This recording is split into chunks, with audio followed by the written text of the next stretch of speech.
Langan mengemukakan menulis harus didukung oleh alasan yang cukup. Dengan kata lain, menulis adalah pengalihan bahasa lisan ke dalam tertulis. Jadi, tulisan adalah penggambaran secara tertulis apa yang dilisankan. Bollinger mengemukakan bagaimana hubungan antara berbicara dengan menulis. Bahasa lisan atau aktivitas berbicara yang menghasilkan bunyi-bunyi bahasa. Bunyi-bunyi bahasa itu membentuk morfem dan kata. Kata menghasilkan rangkaian kalimat. Jadi, kata dan kalimat yang muncul di dalam aktivitas berbicara itu berisi pesan atau makna. Aktivitas menulis menghasilkan huruf-huruf yang akan menghasilkan morfem, kata, kalimat, bahkan rangkaian kalimat. Pada waktu menulis, harus mengindahkan ejaan yang berlaku dalam bahasa yang menjadi alat untuk menyusun tulisan. Jadi, kata dalam kalimat yang dihasilkan dalam bentuk tertulis yang berisi pesan atau makna. Motivasi menulis. Yang pertama, keharusan. Menulis karena sudah keharusannya menulis. Yang kedua, promosi. Menulis karena ingin mempromosikan sesuatu. Yang ketiga, kemanusiaan. Menulis karena alasan kemanusiaan. Misalnya, itu membela orang yang teraniaya. Yang keempat, mengharapkan sesuatu. Menulis karena menginginkan sesuatu, baik untuk diri sendiri maupun untuk orang lain. Yang kelima, pengembangan ilmu. Menulis karena untuk mengembangkan ilmu. Yang keenam, kesusastraan. Menulis karena dalam diri ada bakat menulis yang bernilai sastra. Yang ketujuh, mengadu domba. Menulis agar tujuan terselubung terpenuhi. Yang kedelapan, pemberitahuan. Menulis karena ingin memberitahukan sesuatu kepada orang lain. Assalamualaikum warahmatullahi wabarakatuh. Perkenalkan, nama saya Pela Sulistia dengan NIM 18503.001. Baik, di sini saya akan menjelaskan tentang tahap menulis dan tipe tulisan. Menurut Baratja pada tahun 1975, ia menyebutkan bahwa tahap menulis itu ada 5, yaitu mencontoh, reproduksi, rekombinasi atau transformasi, menulis terpimpin, dan menulis. Pada tahap mencontoh, peserta didik mulai menulis mengikuti sesuai dengan contoh.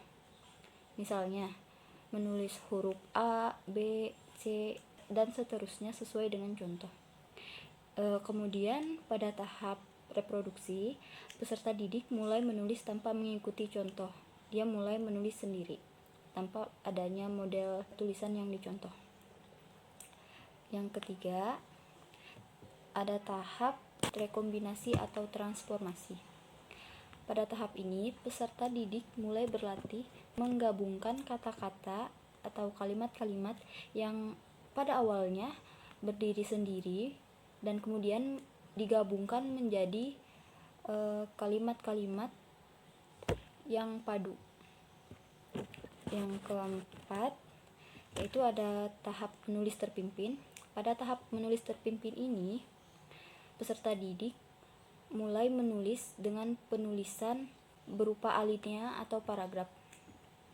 Yang terakhir, yaitu ada tahap menulis. Pada tahap menulis ini, peserta didik mulai menulis bebas dan mulai mengembangkan keterampilan menulis yang ia miliki. Baik, kemudian saya akan menjelaskan tentang tipe tulisan. Menurut Billows pada tahun 1961 menyebutkan bahwa tipe-tipe tulisan itu terbagi menjadi 6, yaitu yang pertama, laporan. Laporan merupakan tulisan yang berisi fakta yang berhasil dikumpulkan dari lapangan, misalnya laporan wabah penyakit yang terjangkit di suatu daerah. Yang kedua, ada timbangan atau review. Untuk membuat timbangan suatu tulisan perlu diperhatikan yang pertama, bidang ilmu yang digarap, yang kedua, pendekatan yang digunakan, yang ketiga, argumen yang dikemukakan, yang keempat, keterpaduan dan keterampilan penulis, yang kelima, data atau pendapat kepustakaan pendukung yang membedakan buku tersebut beda dengan buku yang lainnya. Yang keenam, kelebihan dan kekurangan yang didapati di dalam tulisan tersebut. Dan yang terakhir ialah teknik penulisan. Yang ketiga yaitu iklan dan publikasi. Iklan dan publikasi di surat kabar atau majalah ini terkadang menarik untuk dibaca. Sesuatu akan menarik apabila ditulis dengan gaya tulisan yang menarik pula. Itu sebabnya kata atau kalimat pada iklan atau publikasi biasanya singkat, jelas, padat, dan mengenai sasaran.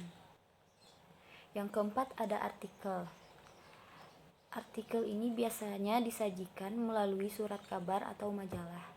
Artikel biasanya berisi tentang pembicaraan hangat yang sedang dibicarakan di masyarakat.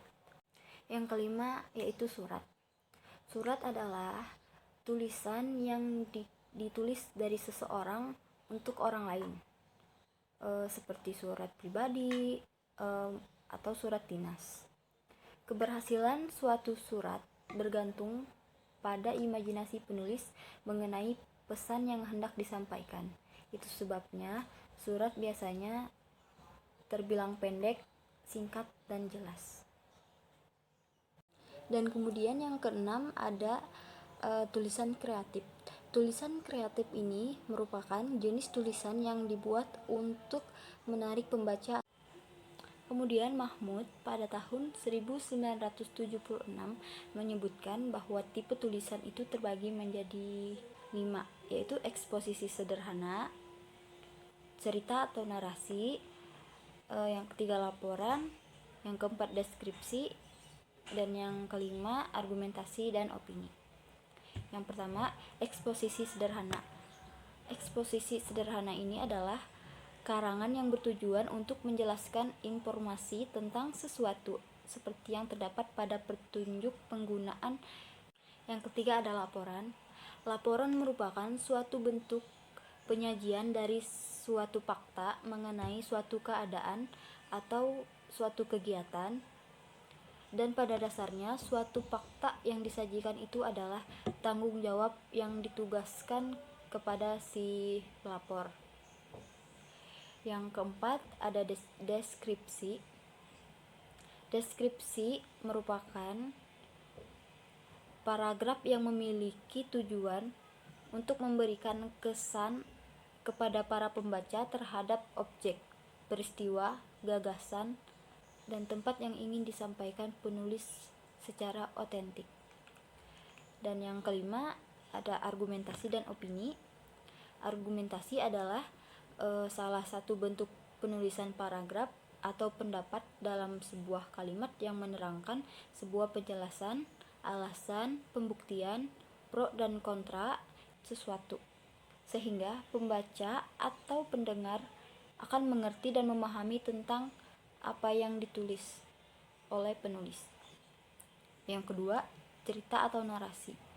Narasi adalah suatu bentuk wacana yang berusaha menggambarkan dengan sejelas-jelasnya kepada pembaca tentang suatu peristiwa yang telah terjadi, yang disertai dengan alasan-alasan yang mendukung. Sedangkan opini adalah sikap dan kebenarannya masih belum pasti karena kebenarannya masih diragukan. Sekian dari saya. Assalamualaikum warahmatullahi wabarakatuh. Assalamualaikum warahmatullahi wabarakatuh. Perkenalkan, nama saya Herna. NIM saya 185030008. Baik, saya di sini akan menjelaskan materi saya, yaitu unsur-unsur yang membentuk tulisan. Langan 1985 kelas 3 berpendapat bahwa kunci tulisan efektif adalah 4 bagian, yaitu keutuhan, yang kedua support, yang ketiga koherensi, dan yang keempat keterampilan menyusun kalimat. Baik, saya akan menjelaskan keutuhan. Penggambaran secara menyeluruh berarti hal-hal yang mendukung pokok bahasan dijelaskan secara singkat. Untuk tulisan yang utuh, misalnya kita bertanya kepada diri sendiri, bagian pertama, apakah yang akan saya bicarakan di dalam tulisan itu? Bagian kedua, apakah maksudnya? Bagian ketiga, apakah rumusan persoalan? Istilah yang digunakan tidak membingungkan pembaca. Bagian keempat, apakah data dan kepustakaan tersedia? Bagian kelima, apakah analisis yang digunakan terpercaya, teliti, dan benar? Bagian keenam, apakah kalimat-kalimat yang digunakan koherensif dan saling mendukung paparan? Dan ke yang tujuh, apakah rumusan akhir yang saya kemukakan tidak menyimpang dari penjelasan sebelumnya? Baik, selanjutnya, keutuhan. Suatu tulisan yang itu hendaknya memenuhi ketentuan. Yang pertama, relevan dengan fakta atau kenyataan yang dilaksanakan. Yang kedua, teruji kebenaran berdasarkan pengamatan, langsung atau tidak langsung, dan berdasarkan penalaran. Dan yang ketiga, konsisten. Keempat, dikuatkan dengan bahan keterangan yang lengkap. Dan yang kelima, hemat tetapi mencakupi semua fakta yang diperoleh menurut Effendi 1980. Baik, selanjutnya support. Kalau pada prinsip keutuhan kita mendapat gambaran menyeluruh mengenai isi tulisan. Pada prinsip support, kita akan memperoleh bukti-bukti yang spesifik, contoh yang cukup, dan uraian secara terinci. Oleh karena adanya prinsip ini, seorang penulis kadang-kadang harus meninjau berulang-ulang konsep tulisannya. Penulis harus mengamati kata atau kalimat yang kurang cocok. Penulisan harus berusaha agar membaca selain mendapat gambaran menyeluruh, juga mendapat rincian persoalan yang dibahas. Baik, selanjutnya, koherensi. Yang dimaksud dengan koherensi, Yang dimaksud dengan koherensi ialah keterkaitan secara logis antara kata yang satu dengan kata yang lain atau kalimat yang satu dengan kalimat yang lain. Bahkan paragraf yang satu dengan paragraf yang lain. Dengan kata lain, organisasi tulisan disusun secara jelas dan logis. Persoalan yang dikemukakan digabung oleh kalimat yang saling berhubungan secara logis. Tulisan yang koherensi berisi persoalan yang dikemukakan saling berhubungan jelas dan masuk akal. Agar tulisan memenuhi prinsip koherensi, ada baiknya digunakan teknik berantai secara horizontal dan vertikal, teknik berantai secara horizontal dan vertikal.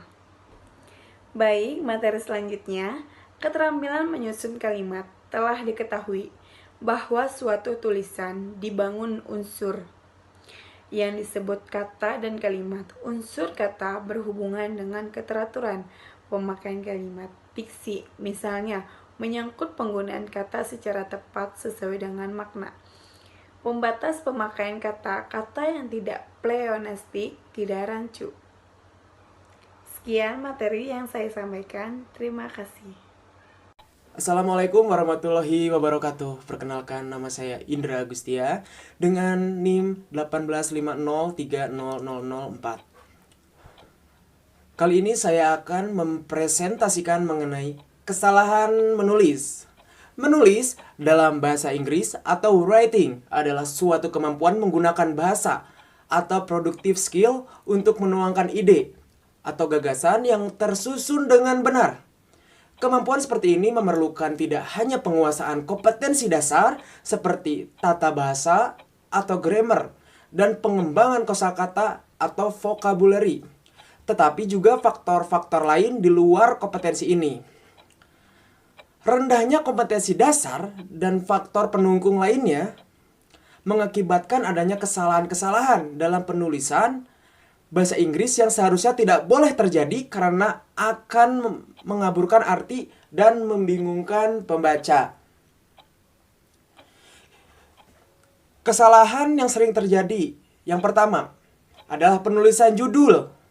Ibarat pintu gerbang, judul merupakan jalan masuk menuju tulisan. Sebelum membaca isi, orang pasti akan membaca terlebih dahulu sebuah judul. Judul juga merupakan kunci apakah pembaca akan lanjut membaca atau tidak.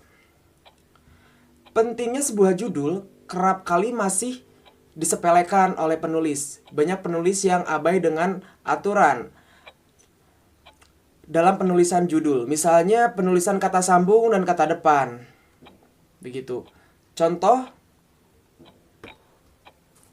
kata depan di ke dari. Kata tugas atau sambung dan atau untuk bagi, yang kata sandang si dan sang. Begitu ya. Saya akan memberikan contoh yang salah. Contoh yang salah seperti ini. Mereka yang terbungkam. Begitu kan. Mereka yang terbungkam. Biasanya bila mana penulisan judul itu pasti huruf awal atau kata awal dalam maksud saya huruf awal dalam kata-kata, dalam setiap kata itu pasti menggunakan huruf kapital awalnya. Mereka, M-nya M kapital, Y-nya Y kapital, T-nya T kapital, begitu. Kalau semuanya dikapitalkan begitu huruf awalnya itu salah. Yang benar adalah M-nya kapital, Y-nya tidak kapital, dan T-nya kapital begitu. Karena yang di dalam mereka yang terbungkam ini, yang ini merupakan kata hubung atau kata sambung. Begitu. Kemudian yang kedua, ada judul artikel yang kurang menarik. Selain penulisan EYD pada judul, kita juga harus memperhatikan judul artikel. Judul artikel adalah gerbang menuju isi tulisan kita. Jika judul artikel kurang menarik, nanti akan memberikan dampak yang buruk bagi isi artikel itu sendiri. Meskipun artikel berisi tulisan yang berisi tulisan yang bagus, namun jika judulnya kurang menarik, tentu tidak akan membuat pengunjung tertarik untuk membacanya, sebab awal mula yang dibaca oleh pengunjung adalah judul artikel itu sendiri. Yang ketiga, tidak memperhatikan outline atau mind map tulisan. Outline atau mind map tulisan sebenarnya sangat membantu penulis untuk membangun sebuah narasi yang sesuai dengan alur tulisan. Kesalahan penulis apabila tidak memperhatikan outline atau mind map, biasanya tulisan yang akan menjalar kemana-mana. Maka sebelum menulis buku, pentingnya bagi penulis untuk membuat kerangka penulisan. Mind map ini meliputi daftar isi, beserta pokok bahasan singkat setiap bab. Dari sini akan terlihat apabila ada pengulangan pembahasan dalam tiap-tiap bab ataupun subbab. Jika ditemukan pengulangan, penulis harus segera mengeditnya. Yang selanjutnya, tidak menentukan sasaran pembaca. Kesalahan penulis lain saat menulis buku adalah mereka tidak menentukan sasaran pembaca. Supaya penulis tidak merasa bimbang dan menentukan sasaran pembacanya yang tepat, penulis bisa meninjau terlebih dahulu materi dan gaya bahasa yang digunakannya. Kita bisa membuat klasifikasi sasaran pembaca. Sebagai contoh, pengelompokannya dari usia anak-anak remaja atau dewasa. Dengan melihat lebih jauh materi buku dan sasaran pembacanya, penulis akan lebih mudah mengirimkan karyanya ke penerbit buku yang sesuai. Selanjutnya, tidak ada target menulis. Selain yang dipaparkan di atas tadi yang sudah saya paparkan, kesalahan penulis yang sering terjadi adalah mereka tidak menentukan target menulis. Apa sih target menulis ini? Target menulis adalah tujuan kita dalam menulis, atau bisa juga artinya impian dalam menulis begitu. Kalau saja tidak memiliki target atau tujuan menulis, menulis pun jadi malasan. Alhasil deadline mengumpulkan naskah pun akan tertunda. Begitu. Selanjutnya malas membaca buku. Ini yang banyak sekali gitu. Mungkin kesalahan yang sangat mendasar gitu, malas membaca buku. Jangan berharap tulisan buku kita bagus kalau masih malas membaca buku. Tulisan pasti begitu-begitu saja, alias tidak akan ada kemajuan, sehingga sangat membosankan ketika dibaca. Begitupun juga sebaliknya, semakin kita rajin banyak membaca buku-buku yang berkualitas, maka pikiran akan lebih cerdas dan terbuka. Saat wawasan kita bertambah, dampaknya akan mendapatkan kosakata baru di tulisan kita berikutnya. Sekian presentasi dari saya. Mohon maaf bila mana banyak sekali kekurangan, karena kelebihan itu milik Allah Subhanahu wa taala. Akhir kata dari saya, wabillahi taufik wal hidayah. Wassalamualaikum warahmatullahi wabarakatuh.